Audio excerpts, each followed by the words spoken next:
So, well, we have a very full session. So, without further delay, let's start. My name is Adrian Allen, and I'm originally from Argentina.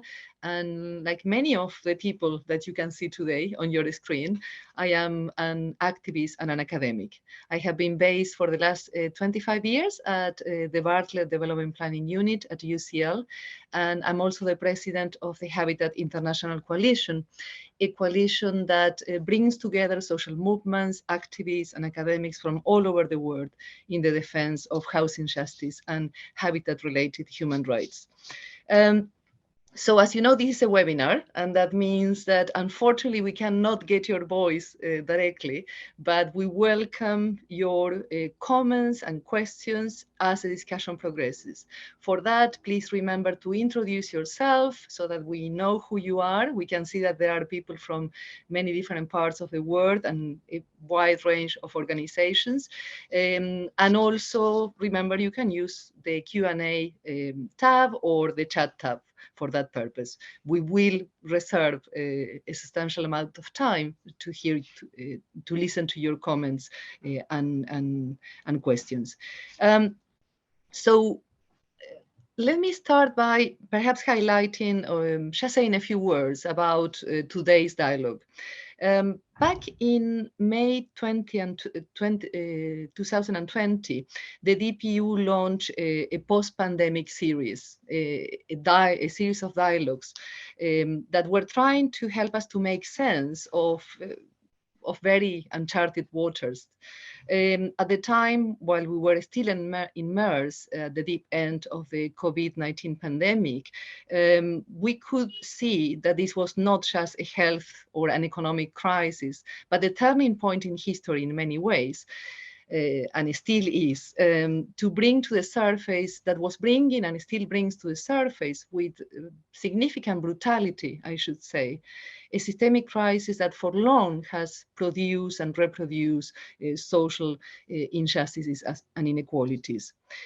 It was also clear at the time to us that it was imperative to seek a critical look not only at the root causes of the multiple violences revealed and reinforced by the pandemic, but also to craft collectively radical imaginaries and possibilities towards a post-pandemic future that contested the idea of going back to any form of normality, something that is still very much relevant today.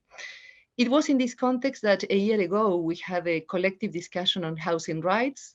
Some of you perhaps were there. It was entitled Housing Rights, Looking Back, Looking Forward.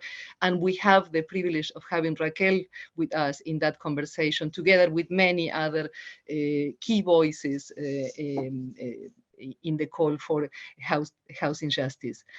Today, we are resuming that conversation.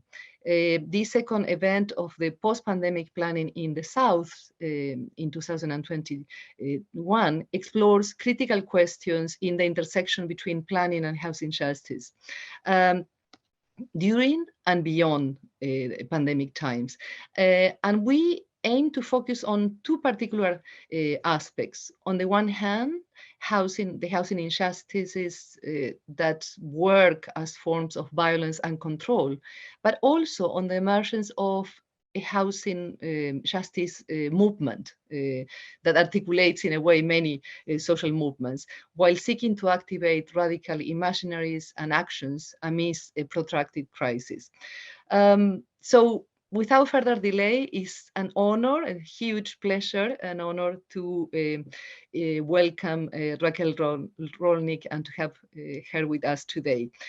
Raquel hardly requires an introduction, but let me just anyway say a few words.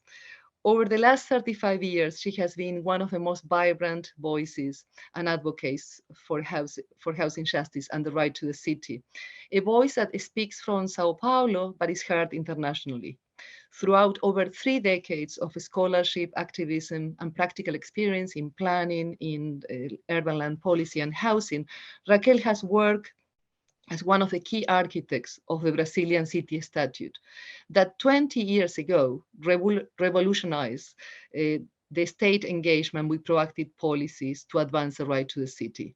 She was also the United Nations Special Rapporteur on the right to adequate housing between 2008 and 2014, a position from which you will remember her constant action denouncing the financialization of housing, while actively calling states to stop evictions and to drive affirmative actions and policies to restore the social function of housing and land. Since 2019, Raquel has led Lab Shidadi, which is a research action lab hosted by the University of Sao Paulo, an initiative that carries forward a systematic process of mapping the evictions taking place in the metropolitan Sao Paulo.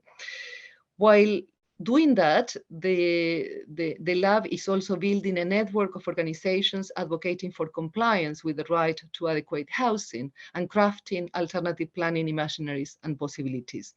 Raquel is also a prolific writer and a constant presence in the public media and public debates. Those of you who heard Raquel before or read her work know well what to expect today. An invigorating and insightful journey that is going to provoke us to and invite us to see the forest from the trees. To those of you who are less familiar with her work, I can only say be ready for a real treat. Today, Raquel will share her reflections on what housing justice means and why we need to look closely at the extraordinary social mobilization that has gained strength and after strength throughout the pandemic by reframing action and debate through tactics of resistance, occupation, and production of housing rights as part of the right to the city and the right to life. Raquel, the floor is yours.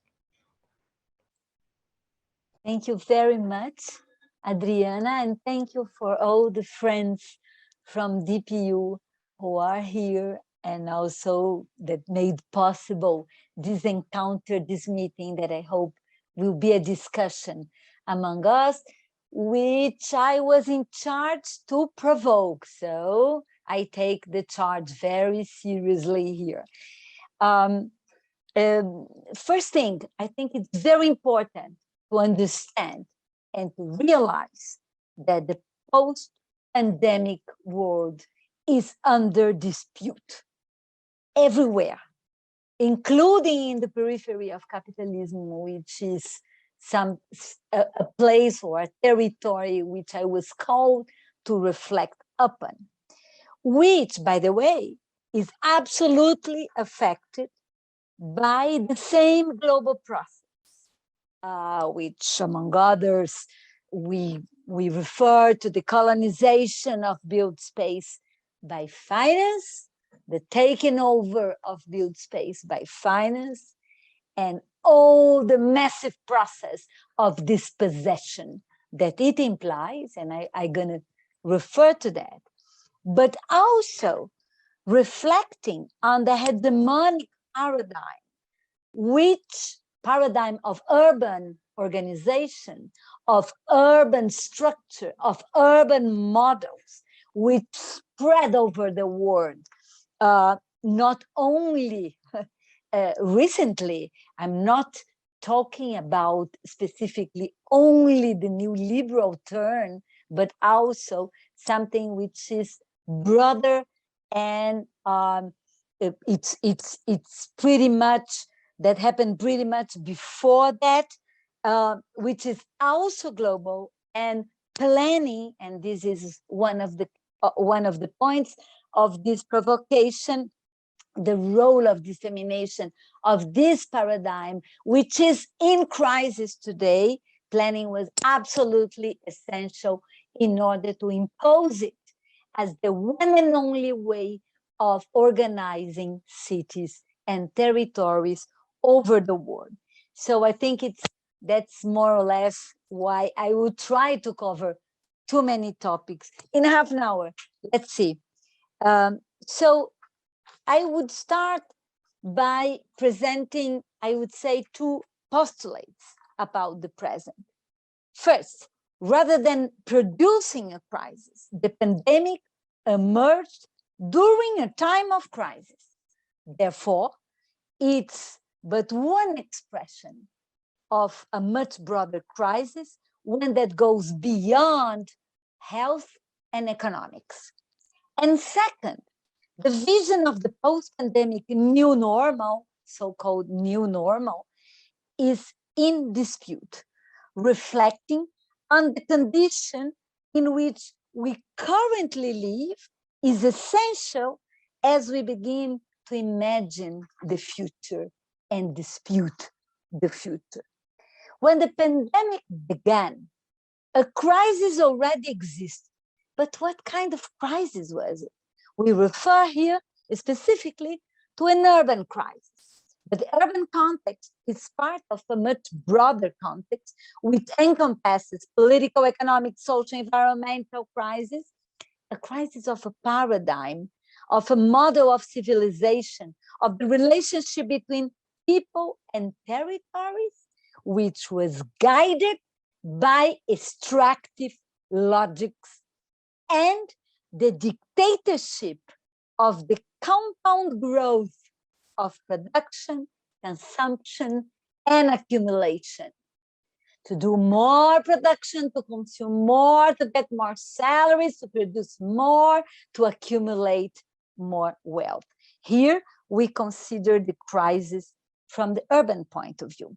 Before the pandemic, cities were already immersed in a global crisis that was a product of the hyper capture of the built space as a tradable asset capable of generating interest to an incredible mass of surplus capital circulating around the world in financial circuits.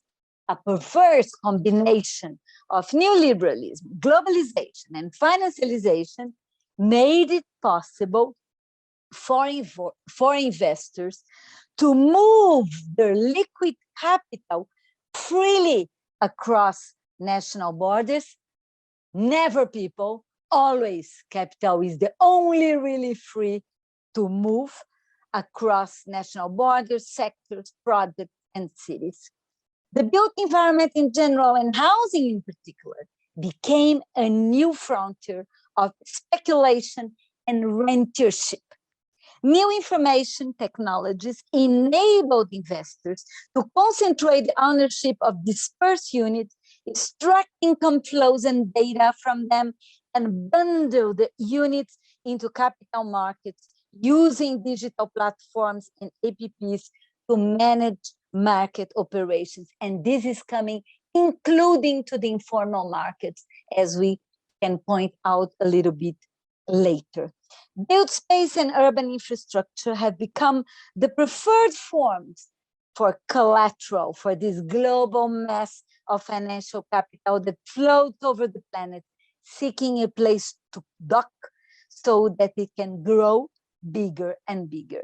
And the result everywhere is displacement and a large-scale housing crisis, because ordinary people with meager incomes and precarious employment, yes, because that came together with the destruction of idea of employment, of something with safe, forever registered and associated with benefits and so and also a social welfare system. And so we, ordinary citizens, ordinary residents, we have to compete for space with financially powerful corporations of oil sheikhs, pension funds, sovereign funds of states, and other global players. Governments actively promoted the colonization of urban space by finance by creating new financial instruments such as real estate investment trusts, public-private partnerships, and by making public goods available to this frontier so that public-private partnerships and privatization of services can be used to attract the mass of surplus financial capital. As a result, the most important aspects of cities, access to clean water, housing, healthcare, education, among others, were transformed into commodities. The promise of the 80s that the market would respond to all human needs, that credit was all we needed to attain our basic needs and desires, clearly remains unfulfilled. Instead, communities the world over have witnessed an increase in poverty, concentration of income, widespread indebtedness, and inadequate access to housing, healthcare, and education. Moreover, the urban face of the environmental crisis highlights the increasing toxicity of the current urban models. And that's what I was referring to when I was talking about the hegemonic urban model. For instance, energy needed for mobility is based on fossil fuels that poison our lungs and destroy our streets and public space, which are equally destroyed with electric cars, by the way, which, by the way, destroy entire territories in order to invest in sugarcane plantations, for instance. Even using water as a source of clean electricity has a devastating impact to other uses of resource by blocking access to life-giving water for thousands of individuals and communities. The coronavirus pandemic is an expression of the pre-existing crisis. It's not something external that invaded us from another planet. On the contrary, the pandemic is a kind of acute expression of the relationship among human bodies, nature, and territories. It is the product of a biopolitics whose central elements include the toxic nature and increasing speed and intensity of circulation of capital and goods as an essential mode of functioning. And it is precisely the scope, speed, and density of the circulation of capital and goods that spreads the contagion and brings death. The pandemic also underscored long-term inequalities in cities, as pointed out by Adriana in the beginning of this webinar. When working from home became the principal strategy for preventing contagion of home office, a very important segment of city residents was absolutely unable to adhere to this strategy. Housing conditions, including overcrowding, the nature of the work, which not open space for home office also, and the poor quality and high prices of internet connectivity, among other factors, revealed that remote work and similar strategies were designed by the few in direct response to their own conditions and modes of existence. I always call in Portuguese classe medio-centric strategy, and a strategy that was designed by and for the middle class, which is not the majority of the city. As a result, majorities were condemned to high concentrations of hospitalization and deaths. On the other hand, very strong forms of organization emerged from local neighborhoods, especially those historically situated at the margins of citizenship.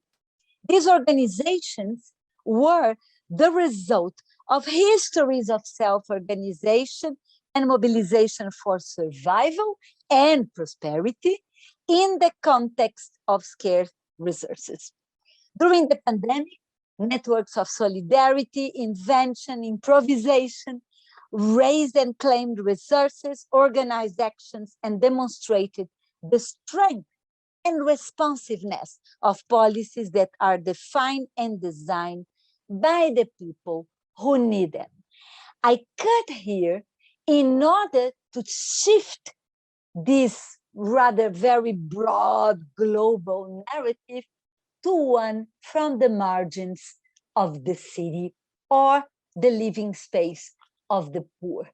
So we are focusing, yes, on these Western and European utopias of intervention in cities. Yes, I'm talking about planning, but we cannot fail to emphasize the role of the colonial imposition of these same interventions based on compound growth, compound circulation, infinite accumulation of wealth and consumption, and all the environmental and other types of outcomes that come from that. What happens in the peripheries of capitalism? I use rather peripheries of capitalism rather than south or underdeveloped. But this is another debate. It's not for the debate right now. The abstract signs of private property and rational organization in the peripheries of capitalism overlap with the everyday signs of the land as shelter, as reserves, and symbolic reference. Furthermore, by being imposed just partially in the space of residence and consumption of the elites, and in cities integrated to the machinery of capitalist production in the periphery of capitalism, these abstract signs simultaneously constitute and replace spaces recognized and identified with the political and cultural matrices of the colonial forces of occupation. And by doing so, they delimit eloquently and permanently what is the outside. This outside, this margin is and has always been strongly marked by ethnic and racial elements.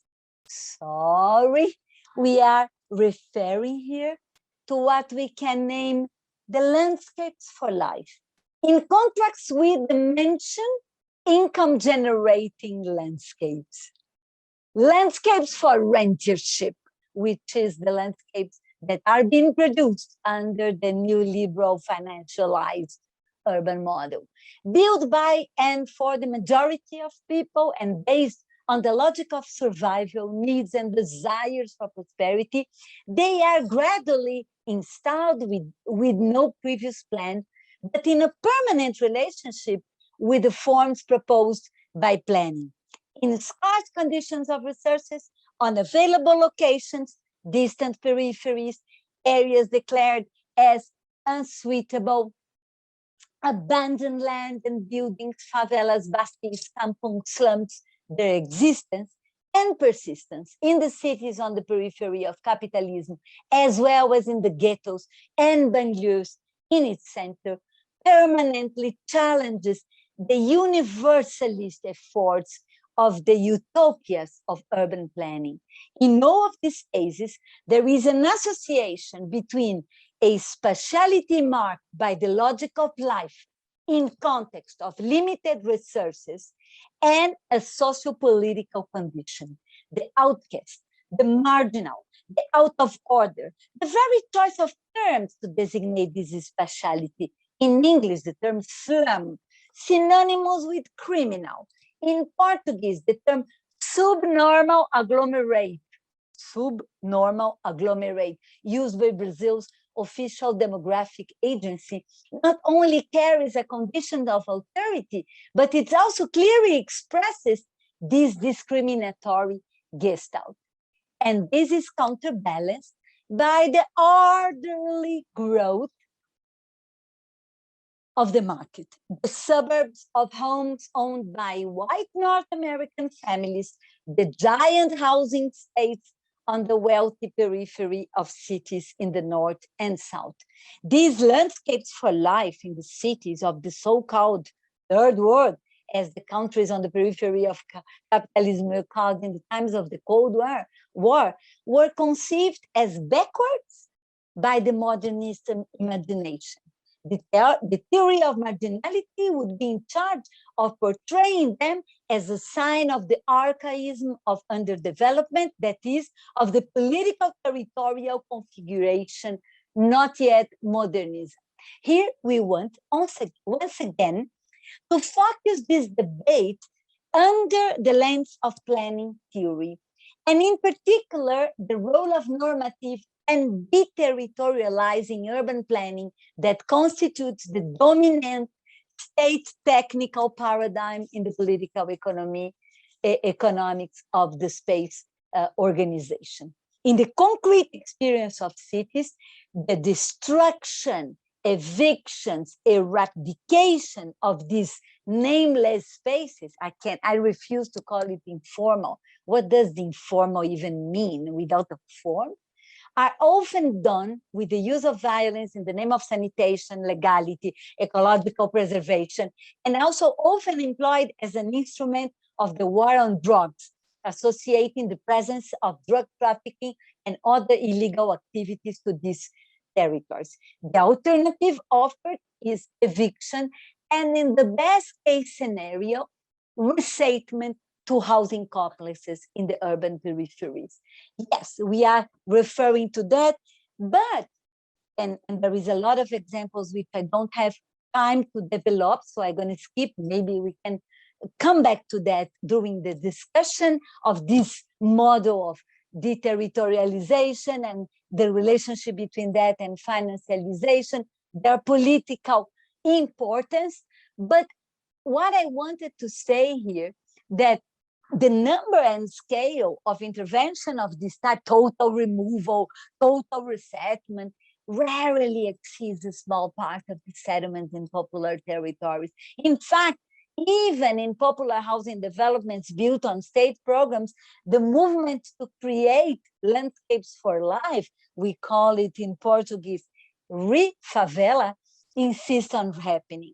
Thus, although eradication represents the most extreme situation of the banning operation, to which a significant portion of the population and its territories are subjected, total destruction is not what constitutes the central element of the relationship between urban planning and popular settlements and its role in the political economic of cities. But rather, I would say, a permanent state of ambiguity and transience. These are entire neighborhoods immersed in a state of exception and ambiguity, in which the legal, illegal, legitimate, illegitimate, authorized and unauthorized categories are constantly changing and called into question, including by the inhabitants themselves.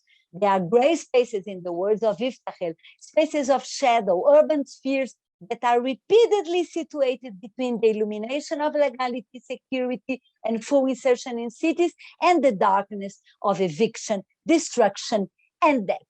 Urban planning is central to the constitution of these ambiguous spaces by providing the language and legal tools to demarcate the changing boundaries of the norm and of exception. And this is absolutely central to the political economy of the cities in the state that provides the ground for a discriminatory policy from the state that can negotiate with this territory, its inclusion or not, its permanence or not. And this is central to the maintenance of power of certain groups in the city. And again, I don't have the time to develop that, but I would like to show the countless political and practical implications of that everywhere in different places in our country.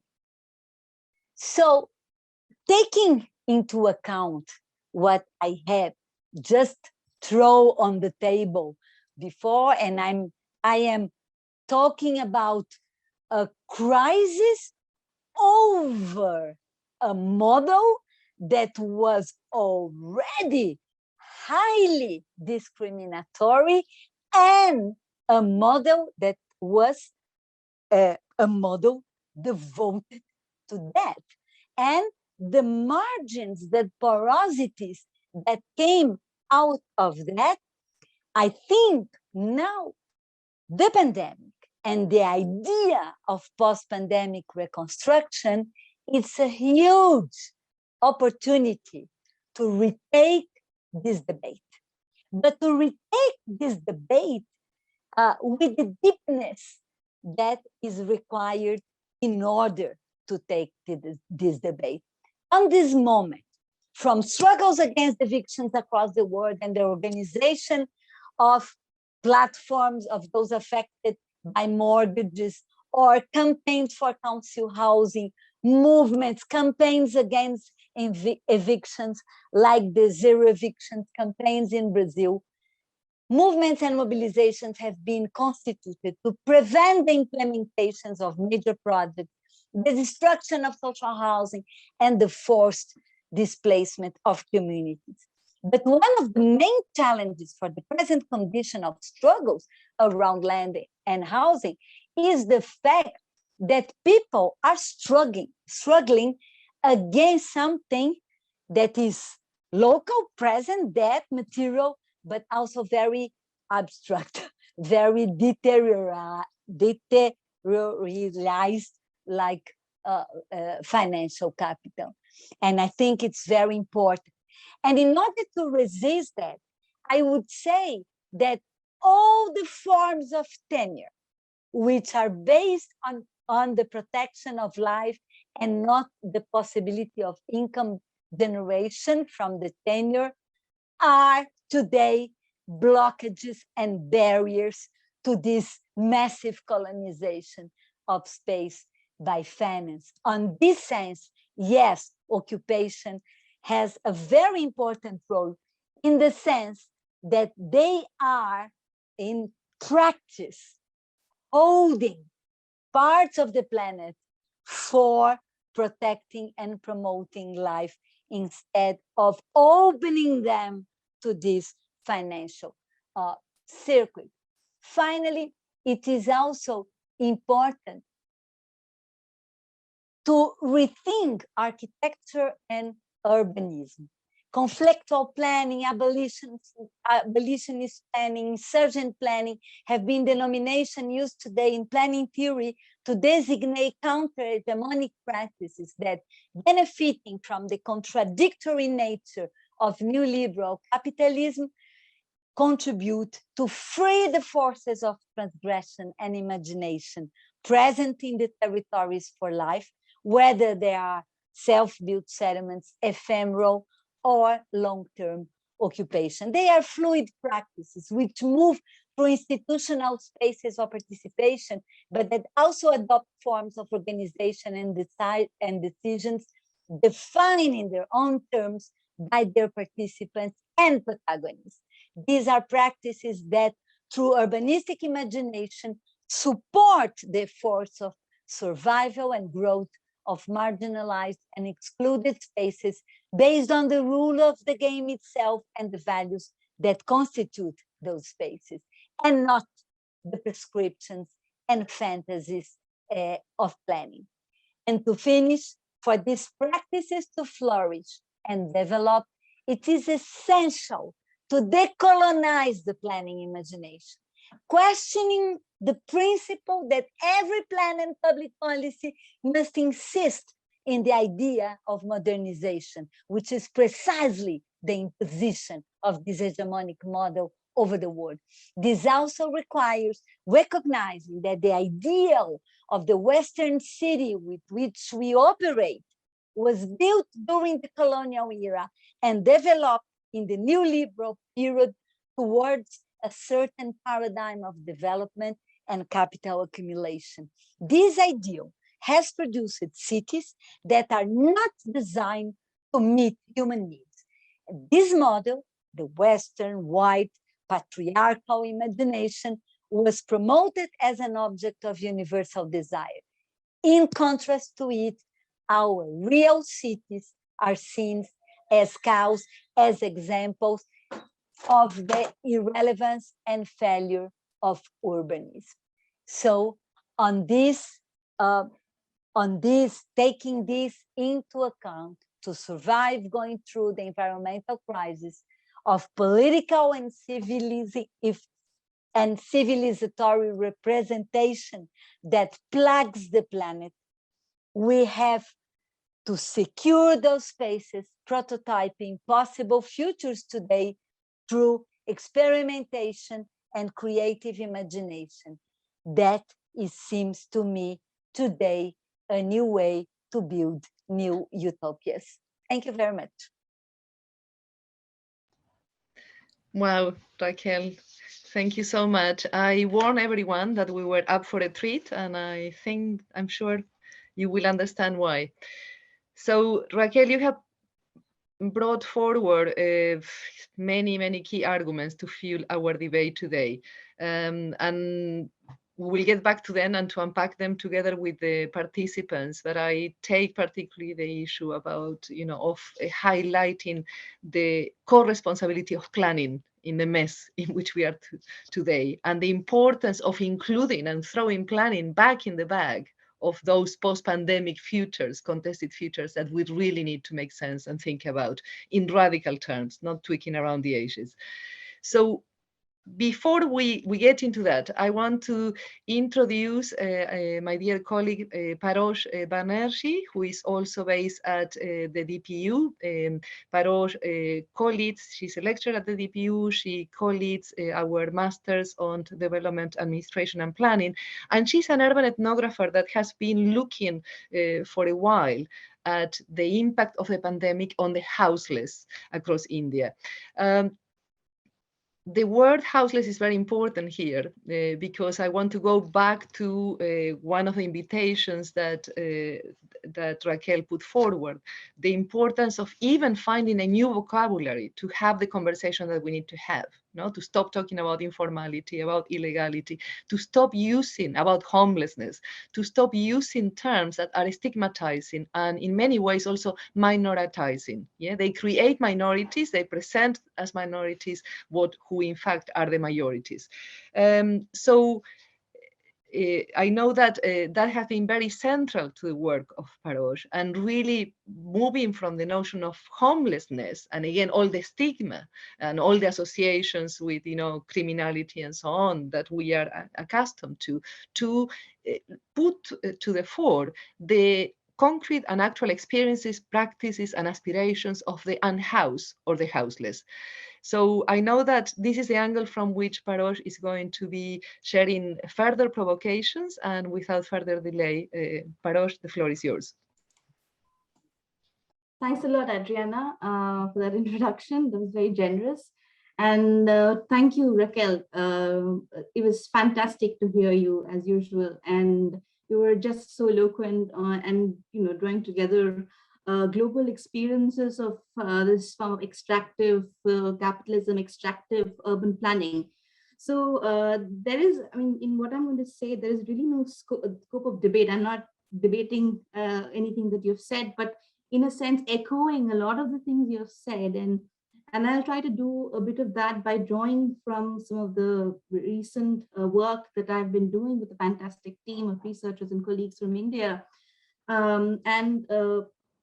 And this project is the project that we did mapped the impact of the pandemic on the unhoused in Indian cities. So again, echoing very much and resonating what Raquel said today, I want to stress that the urban poor, which is a substantial portion, who are the substantial portion of the urban inhabitants, for them, this pandemic was in fact not a health issue. Rather, it was an issue of housing injustice, which continued from the pre-pandemic times. It was an issue of hunger, it was an issue of loss of livelihood, erasure of social networks, and collective forms of life that enabled them to get by. The social distancing that we practiced, that was administered through the control over and policing of densities and bodies, became a political tool of governing the pandemic. The project that I was fortunate to lead, like I said, with a great team of activists, researchers, and colleagues, looked at the impact of COVID-19 governance, particularly the sudden onset of the lockdown that happened in India, and the impact it had on the unhoused in 3 Indian cities, which is Mumbai, Delhi, and Kolkata.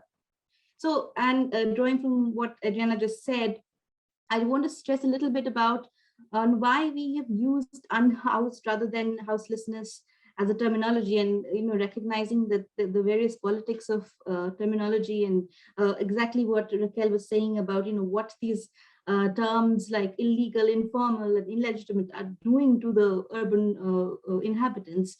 And and in order to try to understand how the lockdown impacted people who lived on the streets, open spaces, or what we generally understand as public spaces. And this is because we realize that home is subjective, and as researchers and activists, it is our duty to recognize that people have varied practices of feeling and being at home, and which in dominant planning imaginations get completely erased.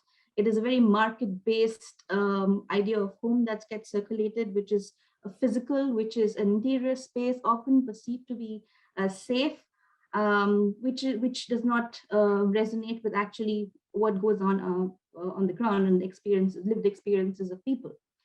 And it is important to distinguish this category of urban inhabitants, because often they get left out or invisibilized in the narratives, or the broad narratives of urban poverty or informal housing that exist, which focuses more on dense living conditions, which is known as the slums, which is termed as the slums. During the pandemic, density was viewed as a challenge in managing the pandemic. So much of the planning and control has been around these areas of concerns, mainly dense neighborhoods. There was a lot of concern around what was going to happen in Dharavi, for instance. The pandemic, in that sense, has reinforced these ideas of the urban poor, informal settlements, and overall housing in the city. So as the home was seen as an important site to shield from the virus, those inhabiting the streets were perceived as contaminators, and several measures were introduced to confine these groups physically, economically, socially, and politically. The crisis caused due to the lockdown and subsequent measures which was meant to curb the spread of the virus has deepened the dispossession and vulnerabilities with regard to housing. So what I'm going to talk about is 5 trends that we noticed that emerged in these urban centers. One is the idea of perceptions. And again, this will touch upon some of the things that Raquel was just talking about, that the pandemic in a way recirculated some of the dominant and exclusionary tropes that the elite city had about the urban poor, particularly those who became hyper visible on the streets with the onset of the lockdown. For instance, the narratives of outsiderness, that is not belonging to the city, dirt, unhygienic bodies, unhoused people or people living on the streets as being carriers of the disease floated around abundantly. These narratives were so strong that even some of the well-meaning attempts by the local government of providing temporary relief, such as by taking on a community center or taking on a school where they can temporarily rehabilitate these groups, met with strong resistance from local residents. And this also led to the local government revoking these strategies. The second is that the binaries of the inside and outside became much more pronounced during the pandemic. Indian cities, and in fact, much of the global south, is characterized by urban squatting, or what we predominantly understand as informal living.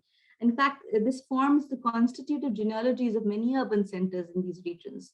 The inside and the outside that existed as complementary to each other prior to the lockdown became absolutely antagonistic to opposing spheres. The insider, or the inside space, or a physical structure of the house, was seen to be a safe space where one could shield from the virus, while the outside, the street, the public space, became a dangerous sphere where the virus was circulating, and where one could pick up the virus. And this thought percolated very much in the pandemic planning, completely disregarding that for a large group of urban inhabitants, it is the outside which is their homes. Lockdown measures were harsh and weighed heavily on the urban poor. They were not only physically tortured by law enforcing authorities, but their bodies were kept in constant movement. The lockdown reinforced the revanchist trends of sanitizing the cities. In the pre-pandemic times, it happened in the name of city beautification and infrastructure, and now it happened in the name of disease prevention and control, echoing some of the class-centric colonial ideas of hygiene and pollution. And despite bans on evictions and displacement, which housing right activists, civil society actors worked very hard to secure, there were evictions that were happening during the pandemic. besides, there were, poor people particularly people found in the streets, were being arrested under various urban management laws, such as the Begging Act. There were seizing of personal possessions. There was an increased police brutality. There were destruction of people's homes, and so on and so forth. Even during the pandemic, the city spaces were being cleared up, I'm sorry, for beautification.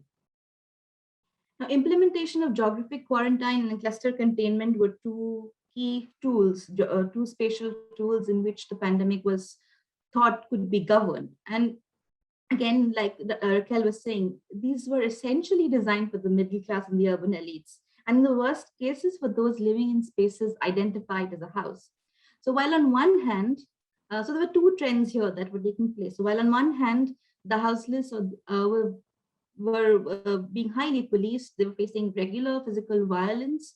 The other practice was to remove them in the name of protection from their dwelling places, take them off to far or distant locations, and put them in situations of rigorous confinement. Respondents have recounted these experiences to be similar to be, experiences in prison, experiencing loss of complete freedom, loss of social networks, and people's basic means of survival. The third trend that we noticed was this shelter-centric approach to houselessness. Now, from the pre-pandemic times, the provision of shelters, homeless shelters in Indian cities has been pretty bad. There were exceptions. So Delhi was an exception. There was some successes in fighting for homeless shelters. Chennai, there were some, successful cases, but largely the urban centers were faring pretty badly. So, for instance, we had the Homeless Collective reveal that in Mumbai, despite a Supreme Court mandate, there were no shelters available for the homeless. And this I'm talking about the pre-pandemic times. So already the focus on the homeless in policy was through a focus on shelters. Whereas, and of course, these shelters existed on paper. So following the pandemic, activists in Mumbai, Delhi, and Kolkata fought hard to get these temporary shelters with some successes. Now, this pandemic saw the proliferation of shelters and activities around it.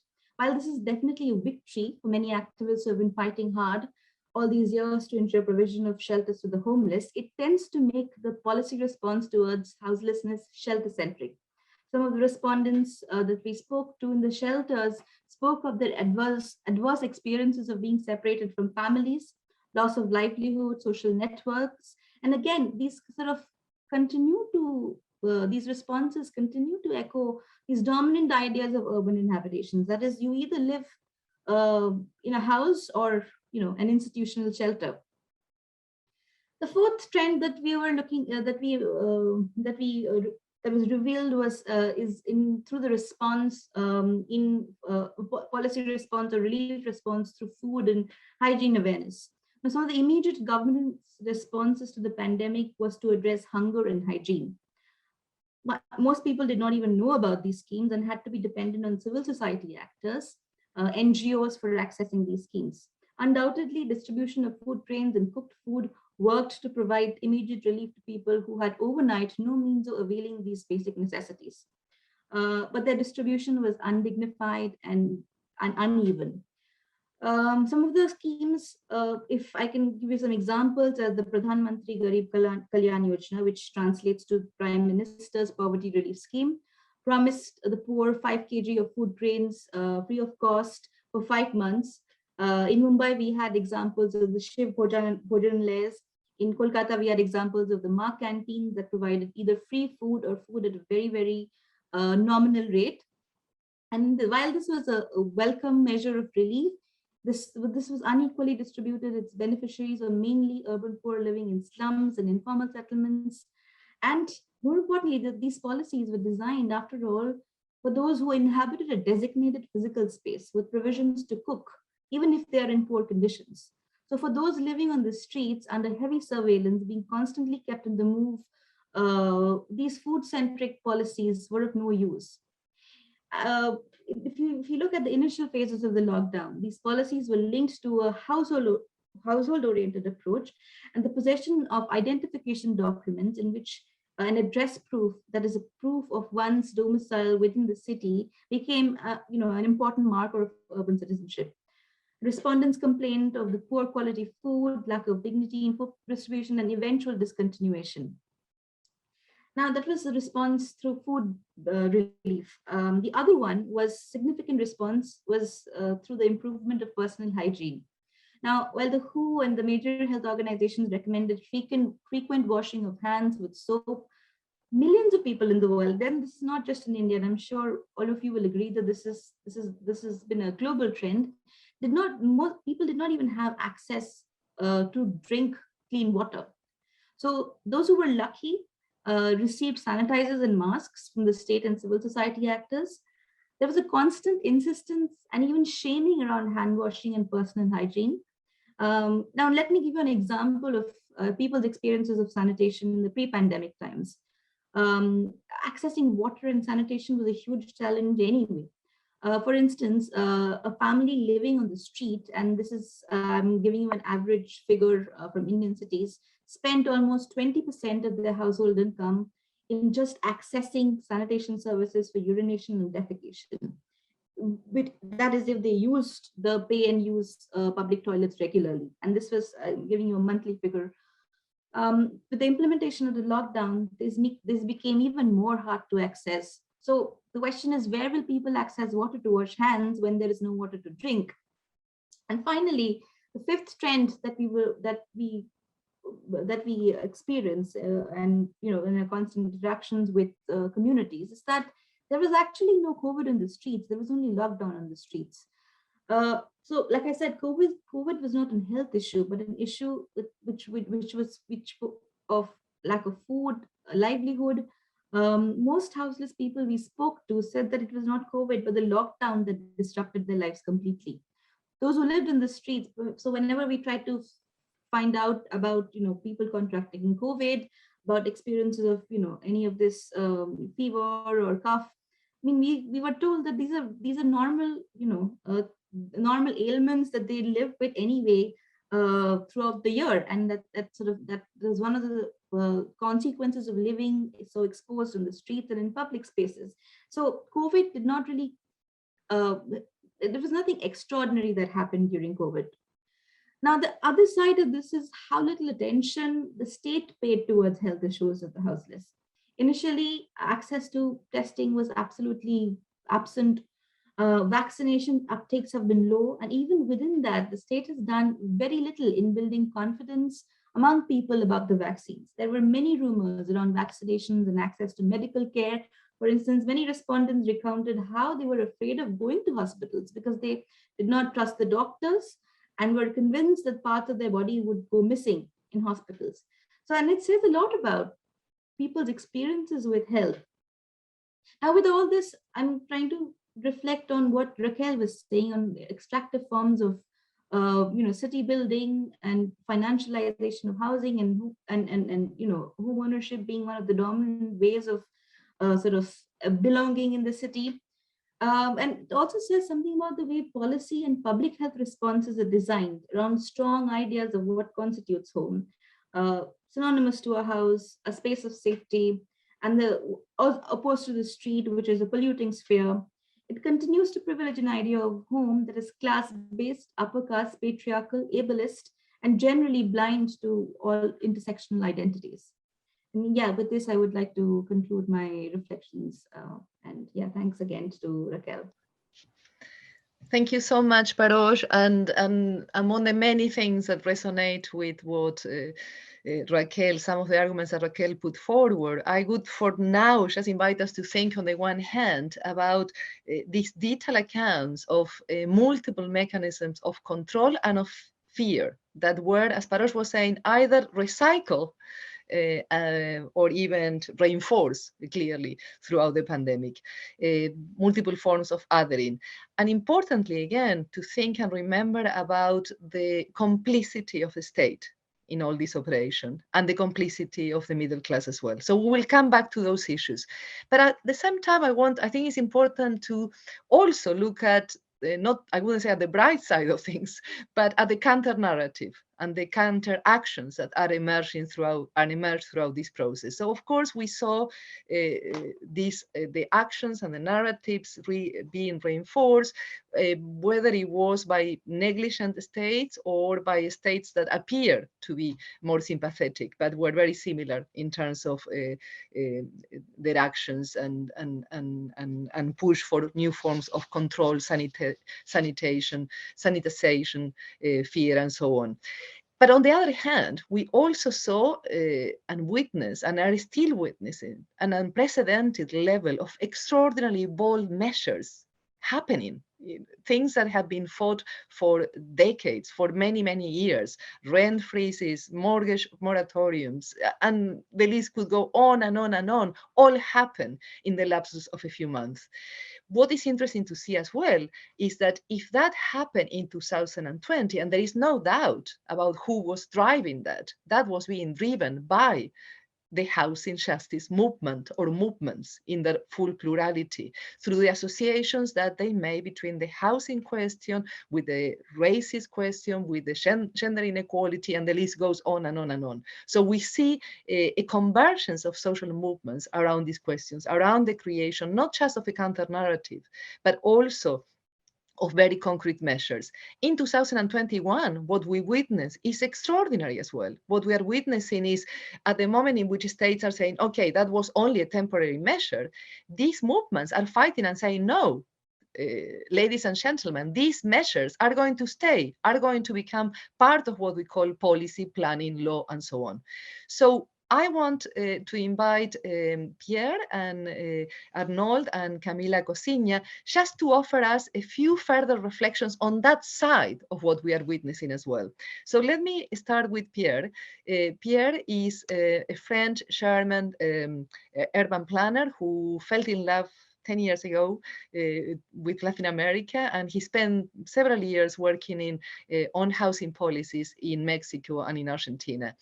I know that after that, Pierre took a wonderful trip of 10 months in which he documented the experiences of housing struggles, but also of community-led housing, of experiences of the social production of housing across 10 countries in Latin America. And this resulted in a book, I want to mention it because it's a fascinating book and you should look for it, which is called Habitat in Movement. It was published in 2016 and is available in French and Spanish.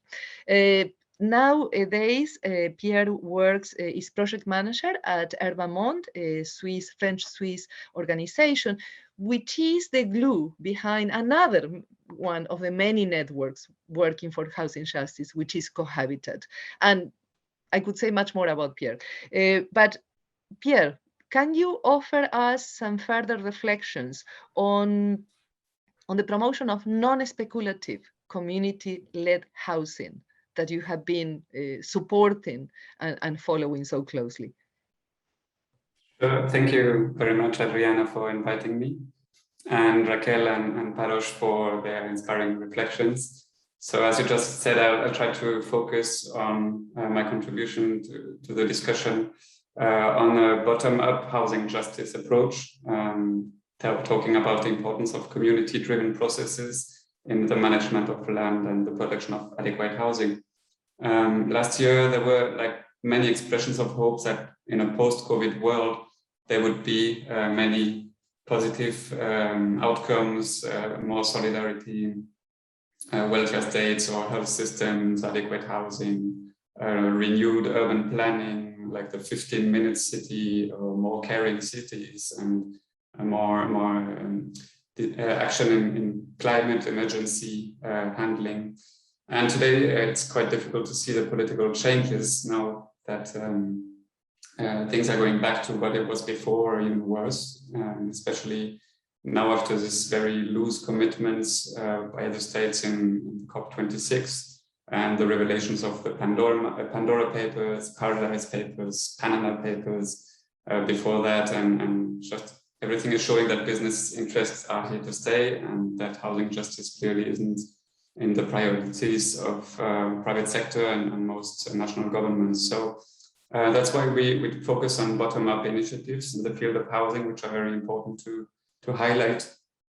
And we're making the efforts to promote positive news and like the new utopias that Raquel was talking about at the end. That that's why what we're trying to promote through the Cohabitat network that is coordinated by Urban Monde, and also through the World Habitat Awards. And particularly, we try to promote community-driven processes, especially in slum upgrading or in reconstruction processes, when people have like suffered too much and they are finally empowered by grassroots organization or non-profit sector or academia, and they get conscious about their rights and how to reclaim housing justice.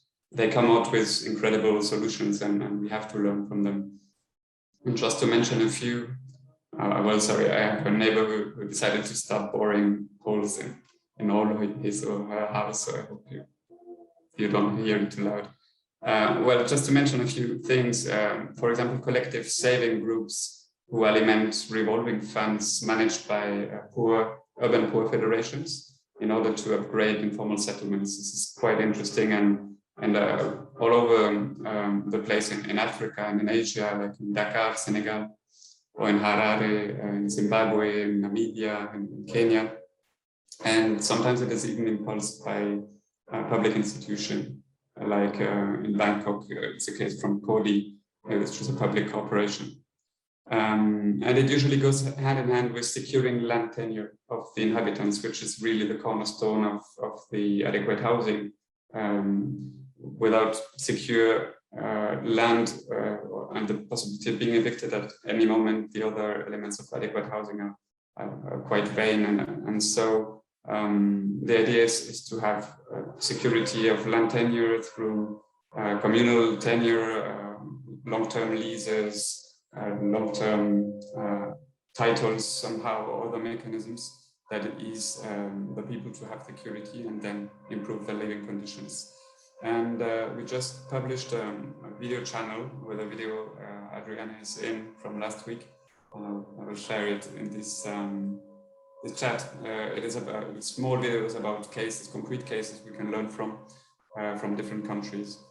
And there's an incredible mechanism also, which is a community land trust, which really is revolutionary when thinking about it in informal settlements. And there are existing community land trusts in Voi in Kenya since the 90s, and a more recent one in the Caño Martín Peña Community Land Trust in San Juan, Puerto Rico, which won the World Habitat Award in 2015.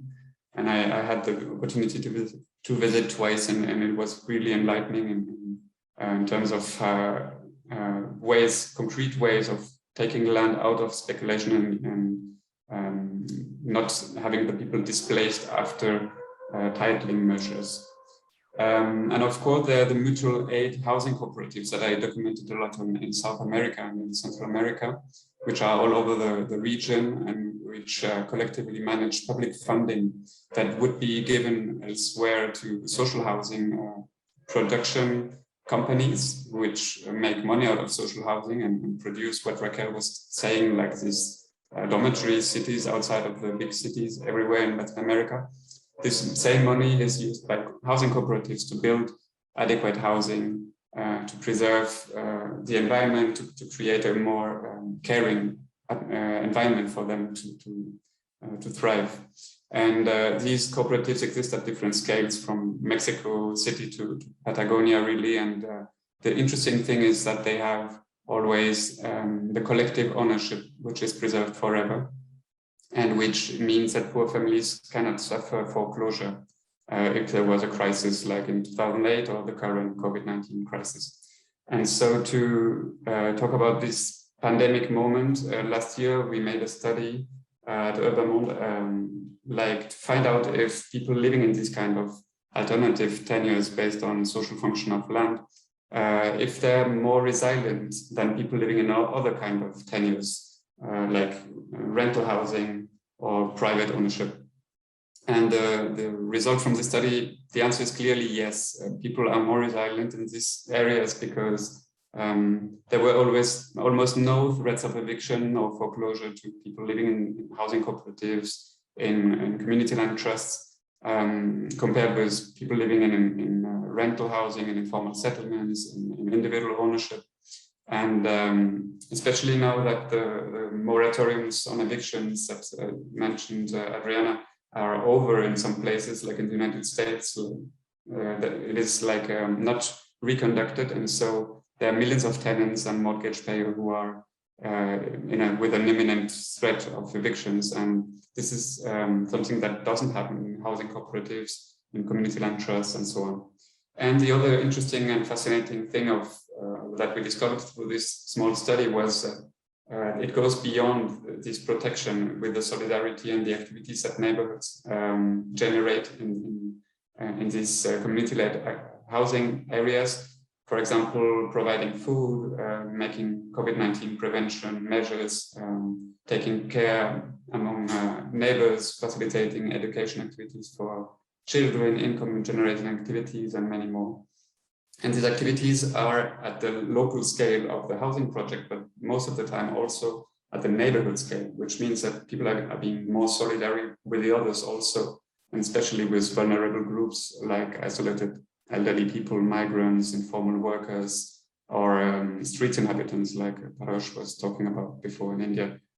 And well, of course, it was a very quick study, and it would be important to make a rigorous scientific research on that. And we are going to do it if we manage to be funded, and we will participate in a consortium to make a research, a 3-year research on collaborative housing in the pandemic era, with comparison with 5 European countries. So we hope to be able to receive this funding. So just to conclude, I think it's very important to document and acknowledge the work that is done by so many organizations around the world, and for more housing justice, for more climate justice, for many other aspects. And this is what World Habitat Awards have been doing for 35 years now, I guess. And that's what we're trying to do at our modest scale at Urban and the Cohabitat Network. Thank you very much. And of course, I'm here to answer questions if there are some. Thanks. Thank you so much, Pierre, for bringing another spin into the conversation. Before opening the floor, I can see that there are some comments already, and please keep on posting them, your comments, your questions, because we're going to open the floor very shortly. Again, you can use the chat, or you can use the questions and answers tab. I see a couple of very interesting contributions from Loretta and from Chef Payne. But before we get there, I would like to give the floor to also our dear and brilliant Camila Cosinia, another colleague from the DPU, originally from Chile. Camila has worked for many years in housing justice, including her own PhD thesis, and she is now a research fellow at an action research program called KNOW, Knowledge in Action for Urban Equality at the DPU. But she's also one of the members and funders of a very important reference for all of us, which is the Radical Housing Collective. Radical Housing is a journal that I think in many ways is changing the conversation that we're having by linking and connecting activists, academics, and social movements on the question of housing justice, regardless of where we are, whether we are in the periphery or at the core in the core scenarios of capitalism. So Camila, the floor is yours. Another 5 minutes, and then we open the floor. So please keep on posting your comments and questions. Thank you. Thank you, Adriana, for such a kind introduction. And thank you very much also, Raquel, Parosh, and Pierre for super interesting interventions already. As Adriana said, I'm going to keep this reflection fairly short and just to share with you some thoughts on how housing justice as a concept and as a narrative can help us think of policies, of planning, and on institutional commitments more broadly about housing in a slightly different way, and in a way that recognizes like the multiple practices behind housing production beyond like very strict dichotomies, and that therefore shakes this notion of housing policies and of planning, of course, as a rigid, universal, and somehow closed field, with a quite rigid and hegemonic vision about the role of the state, the role of the market, and other actors, and that has been, of course, unable to deal with the urban crisis highlighted by Raquel at the very beginning. So I think that what housing justice does as a concept is to somehow reopen imaginaries of these kind of counter narratives of what we mean by housing policies and housing practices, as also a space of dispute, like what housing policies are is also a space of dispute, using Raquel's term. So moving towards somehow wider perspective as a wider struggle field, that therefore allow us to look at the energy mobilized by these different groups, as those that Pierre was just describing, as force of city maker that should be part of the policy and institutional discussion on housing that we are having. So just as a bit of background, as Adriana mentioned, I'm part of the NO program, but specifically within a team that has been focused on what we have called knowledge translation, looking basically at the process of how research translates into practice and trying to inform policies, practices, and planning from this kind of wide perspective that advance on urban equality. And undoubtedly, housing has a key role there, so now that we're moving towards the end of this NO program, as Adriana mentioned, we have started centering the discussions about housing justice as a pathway to urban equality. So we have started a conversation about this notion of housing justice, and these are some initial reflections that have emerged under this umbrella of a housing justice hub or initiative that is led by Alex Frediani at the IID, but in which also some people from NO, including Stephanie Butcher and myself, are participating. Excuse me. And other people and organizations such as Rodrigo Faria Jacobini from Polis, or colleagues from South Africa and from India, and trying to see how this term of housing justice can help us to think about institutions and to think about policy. Because what housing justice does, as I say, I think is to expand and reframe the focus of housing debates. Sorry, I need some water. Is to reframe the focus on housing debates and the extremely narrow discussion that usually govern housing policies, that is state-centered, that is subsidy-centered, that is market-centered, and it invites to think how these different groups and different forces that may be on the margins of the center in different geographies can reappropriate the discussion of housing, the discussion on planning, and the legacies that it brings in terms of colonial, patriarchal, modernization ideas, as Raquel was just mentioning.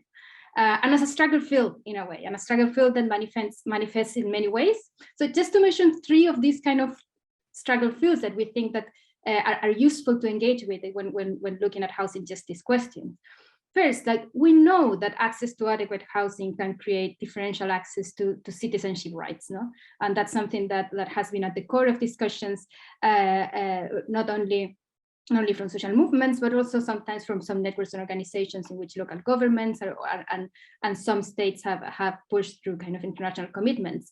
And that's a struggle field, So when governments, and particularly local governments, have been working lately on these human rights city frameworks and active efforts to address housing discrimination or against evictions, they are putting at the center the idea that there are some groups that are more affected than others, usually racialized immigrants or young people, that therefore is a question of justice, not just a question of housing distribution and policies, but also from social movements and they're trying to secure the housing rights at national level, and centering this question as a question of justice has become a very, very important field.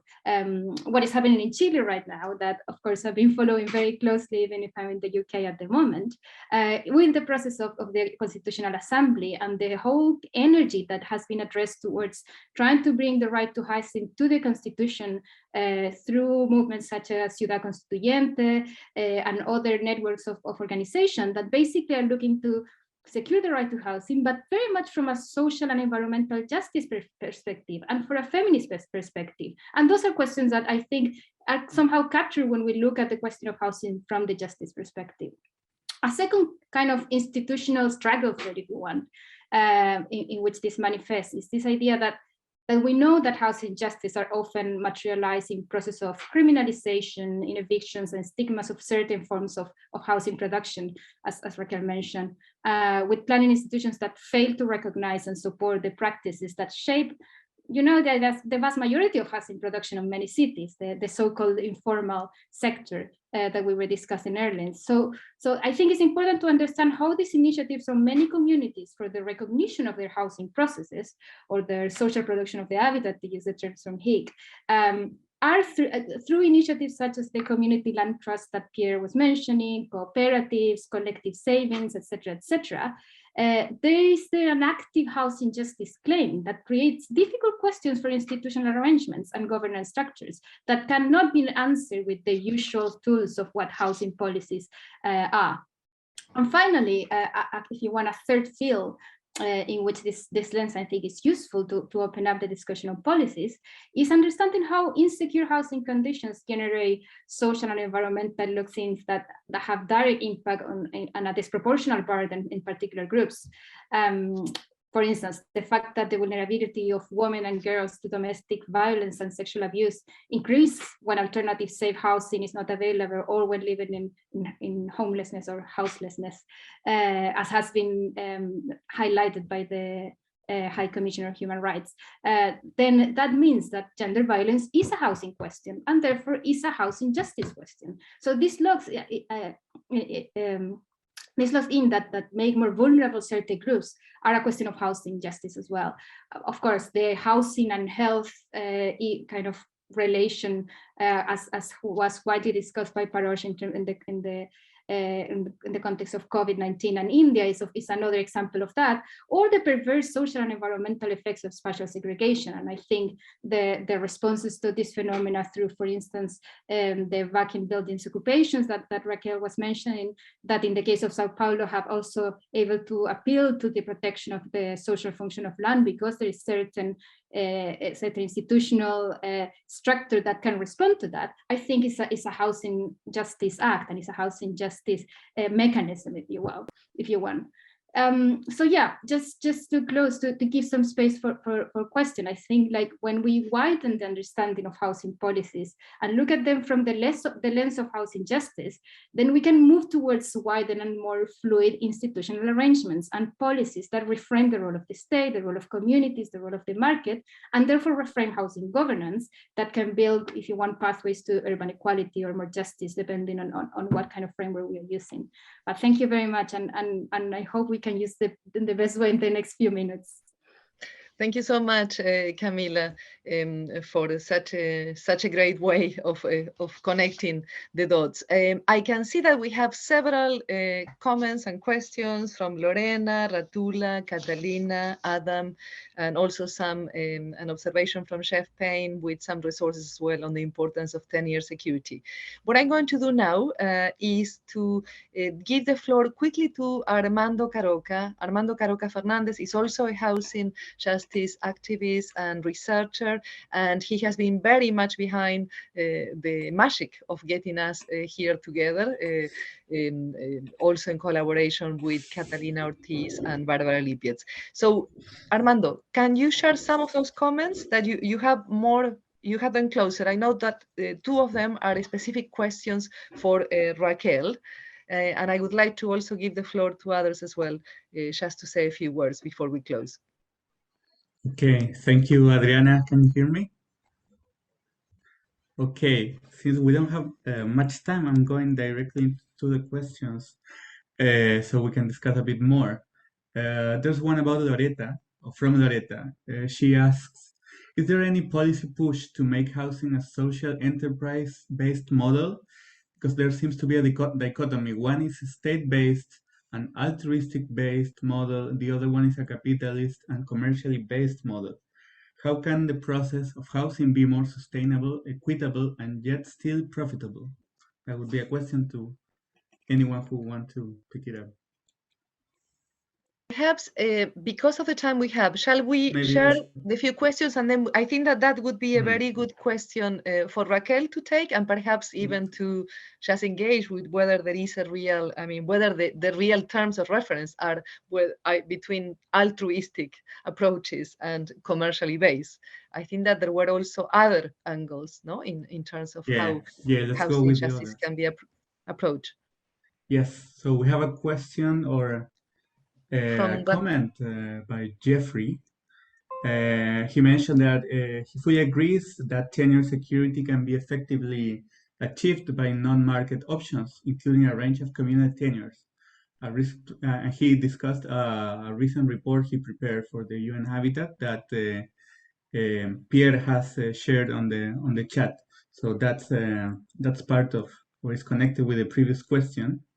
So perhaps, sorry, Armando, perhaps just to say, Chef is bringing an important question around land and how we think really about tenure land, tenure security, and across the spectrum of options rather than the public or private and so on. So let's also put that question on the table. I know there is another one from Ratula. Yeah, Ratula Yes. from Mumbai. Were you going there? Yeah, Armando? Yeah, Ratula from Mumbai. Thank you, Raquel, Parosh, and Adriana. My question is to do or can governments really care for all its citizens? Ideally, they should. Ironically, we found that in India, the government, particularly at the central level, cared very little for the plight of the migrants and the poor and vulnerable, but managed to float a PM Cares fund, which is still being questioned by activists. So that would be a question. How do we get governments to really care for people and not for profit and property? And then we have No, Catalina. please go ahead. Sorry. Then we have Catalina Ortiz. Question for Raquel directly. Do you mind expanding on how you frame the concept of housing justice and how the laboratory you co-lead have addressed researching the territorial impact on the pandemic? And also connected to that, another question for Raquel. In imagining a post-capitalist world, how do you think a post-capitalist world would look like, given the influence of capital and empire to the creation of cities globally? How would a post-capitalist or post-imperialist city might be organized? Okay, thank you, Adam. The 1 million, 1 billion, 1 trillion question. Let's do the following because we have only a few minutes. I would like to first give the floor to Raquel. Raquel, you navigate through the questions put forward to you as you wish, and then just a few minutes to the rest of the panelists for addressing them. Yeah, thank you. Wow. Many questions would require a lot of time, but I would start by relating to the last question. How do the post-capitalist world, post-imperialist world would look like? It's up to us to imagine and to refrain. And it's very important to do that, to look very carefully to the examples that were brought here on the table by Pierre, by the interventions of Camila, thinking on how combining ways, different ways, alternative ways of organizing life can be also supported by public policy. Having said that, I take Jeffrey Payne's question on land. Yes, land is crucial. Who thinks that the problem of housing is it's a problem of techo, of ceiling, is absolutely wrong. The problem of housing is location, is access to land, because housing, it's not for four walls in a roof. Housing is a portal to be able to access many other dimensions and many other rights in the city, the right to education, the right to transportation, and all that.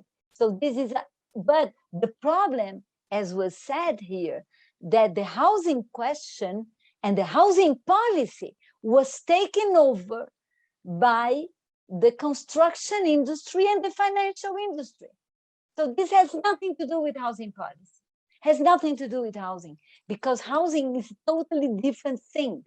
And in order to do that, of course, the question of property is crucial. I did not have the time to elaborate, but I have written a lot on that, on how much the construction of private property as the one and only model to access and to have the links between people and territory was absolutely essential to construct this massive process of deterritorialization and dispossession of the majorities. So we have to think and to protect alternative and other forms of tenure that exist and must be protected.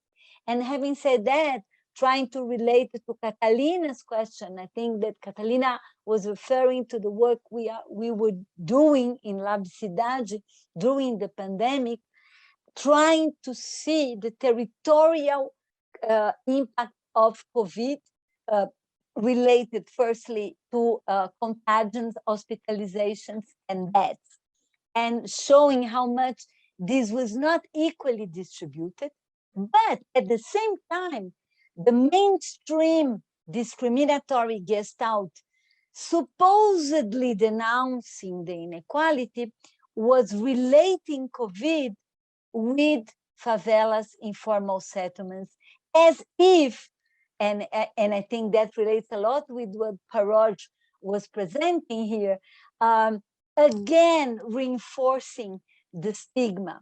From what we were seeing, and I don't have the time to share you with the maps here, was that the main source of contagion was not being or not, living or not in a favela or in a slum, but rather to be exposed in circulation to public transportation systems that didn't care at all with the conditions of circulations of those who needed to circulate.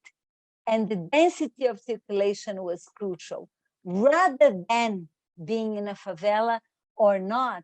But the public policy, in order to protect the profits of the private holders of the contract of the bus system, they allowed the bus system to, instead of making available more buses in order to have less crowded buses, no, the buses were even more crowded because a lot of buses were cut during the pandemic in order to maintain the economic balance of the contract as the main objective of the policy. So this is just an example, not exactly relating to housing, but relating to the urban justice and the right to the city, on how public policy can relate to that. Finally, 1 minute. Can I, Adriana?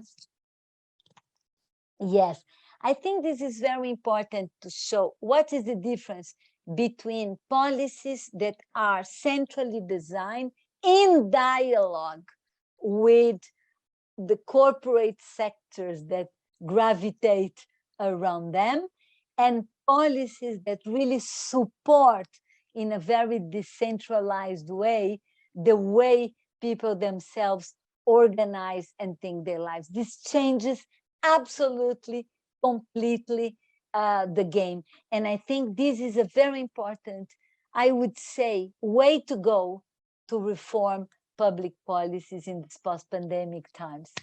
Sorry for taking so long. Not at all, Raquel. I wish we had more and more time. I don't know, Armando, if we can go at all, or we should close. I don't know if we can go over at all in terms of time, or no? I'm not sure. I mean, technically we can. Technically we can. Okay. People might be a bit tired. Maybe. Yes, and we are losing some people. Perhaps, I mean, can I just give Paroj 2 seconds, not even a minute, on the question of the state? And sorry, Camila and Pierre, I will have to. I think it's important to look at that the state itself is not a single entity. The state has its various faces. So, and I think in trying to think about struggles and housing justice and collectivization, it is important to take into account the state that is more the face of the state that is more close to people, that is more responsive to people. And yeah, and just I just wanted to say that I talked about the dispossessions that happened during the pandemic in Indian context, but then there were immense stories of the resistance from people was even higher than we have seen before. The resistance to police brutalities too. So therefore, to sort of document and take into account all these agencies that people have shown during the pandemic, I think is also very important as a way forward. Thank you so much, Parosh, and apologies to the audience. Adarko, I can see another hand up, another question coming, but I just want to say we are reaching the end of today's session, but not the end of this conversation. So I'm going to give the floor to Armando to just take us a bit more through how we can continue with it. I think that one of the many, but a key message that I take with me is just to go back to something that Raquel said at the beginning. The post-pandemic world is under dispute, but it is very important to throw ourselves into that dispute, into the construction of that dispute. We can't wait passively for the dispute to be resolved by very conflicting interests. I want to give a huge thanks to Raquel, to Parosh, to Pierre, and to Camila, and of course to Armando and also Catalina and Barbara Lipietz for, as I said before, bringing us together. So this is all from me. Armando, the floor is yours, and just take us to how we continue the conversation. Yes, thank you so much, Adriana. I also want to thank everyone who participated, who talked, who sent questions to the participants. It was a really nice dialogue. And as you might know, this session was part of a larger series of the DPU post-pandemic planning in the South. We already had an event in October. And we plan to have more events in the next few months. We're stopping in December, but we have a scheduled event for the next few months. For January, we have thought about having an event on research development and ethics based on the cross-cluster initiative. On February, we're thinking about well-being in general or as an overall issue, and how budgeting can work on a post-pandemic world. That's going to be in charge of the state and market research cluster from the DPU. And in March, we have an event on climate emergency and the pandemic, in charge of the environmental justice, urbanization, and resilience research cluster. So we have a lot of events. We will be giving you more details in the future, but just so you are aware of it, there's a lot to discuss about this post-pandemic world and how we should imagine it should be. Today's event was part of the urban transformation research cluster, who we invite everyone who wants to keep on discussing with the cluster to send an email, drop an email to me or to Barbara Lipietz, who is the head of the cluster. I'm just pasting here in the chat our emails in case everyone wants to go on with it. Of course, I cannot paste now. It failed. It's there. That's Barbara. And this is me. So thank you so much, everyone. See you on the next occasion. Okay. Bye, Raquel. Bye, Bye. Pierre. Thank you so much. Keep on building the other future. Bye. Bye. Bye. Thank you.